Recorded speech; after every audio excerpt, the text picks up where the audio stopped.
that's up high enough. I moved it a little bit. All right. Test from day 2.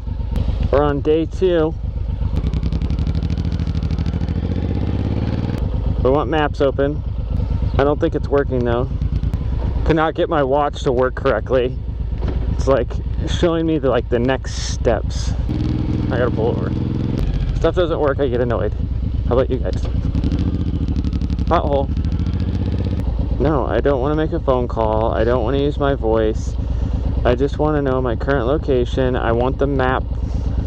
I could probably get there without the map though, just saying. Alright, let's go. Gotta convince myself that the clutch is gonna work. Because I'm not convinced every time still. Everything is really wet. Super humid, wet. My bike is super dirty. My visor's dirty. Dirty! So the question is, which way do I want to go? I'm trying to take back roads to get to a Starbucks that's kind of far away.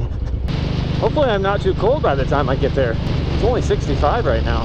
We're going to try to take a fun scenic route. See if I can successfully pull it off by just going by memory. I really need to get a motorcycle mount. Everyone says the best one is the Ram mount, but I hate the way it looks. I don't like the little thing sticking up on the top, on the sides, like the little 4 pads. Why are you? He's about to hit the curb, dude. Anybody got any suggestions on handlebar mounts? I'm looking for, I like to put my iPhone. I got a XS Max, so it's like a big one. And then I also have a tablet that I'm thinking about putting on here. So this morning I used the Power Commander 5 software to retune my bike. They had adjusted the throttle set screw, and so I wanted to adjust the throttle position, recalibrate it in the software, and then just run the maps. So it's on a little laptop that I bring out. It's a little Windows laptop, but I have a 7-inch Windows tablet that actually runs full-blown Windows on it. It's not just the, you know, tablet edition.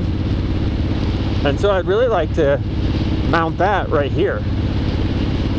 So what it does is it's showing my current fuel ratio, and I think it'll do a temperature gauge, although I don't think I have any extra temperature gauges, and then the throttle position and things like that. So this would be kind of a cool thing to run on the dash. I was going to call it the dash.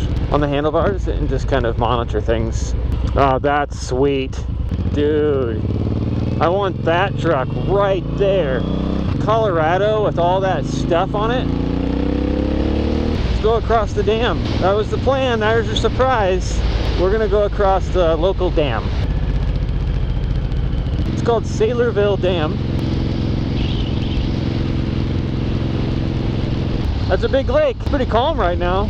A lot of bikes come out here just for a cruise, right across the dam. You can ride down to the spillway over here where the water comes through. We won't be doing that today, but just thought I'd go this way. I'd rather go this way than the interstate.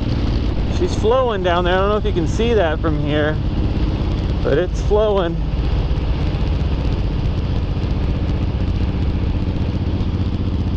Splishing and a splashing. Then it goes down over here somewhere. Yeah.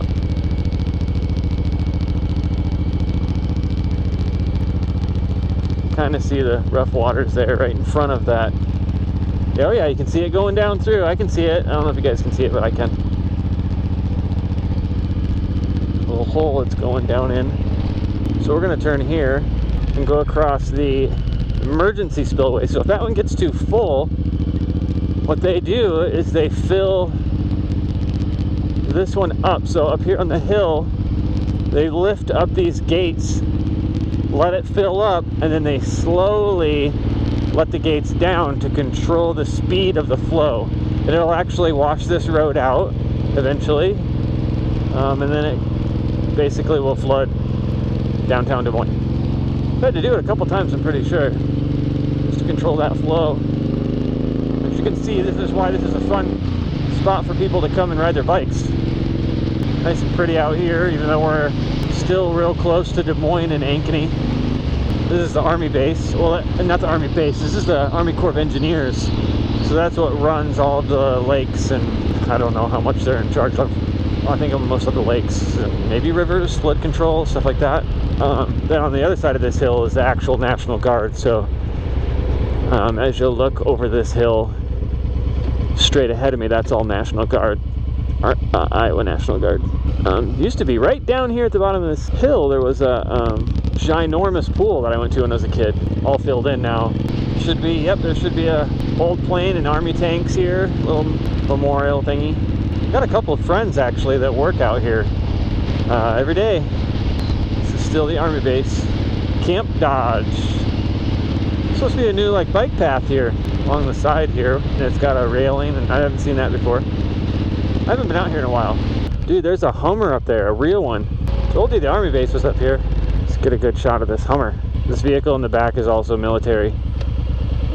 Come on, first gear. There we go.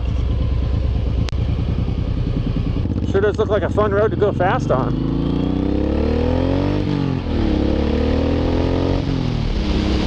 I think the police are a little strict in this neighborhood, so we're gonna take her easy.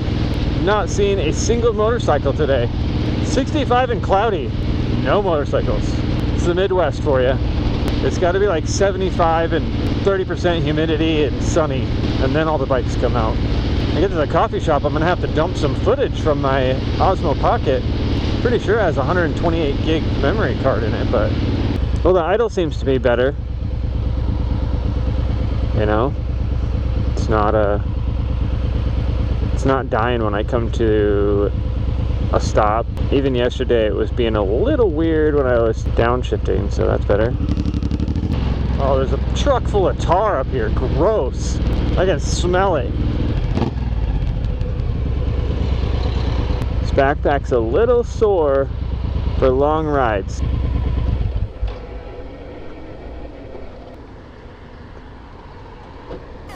Oh, that's so easy to put the kickstand down now. Weird.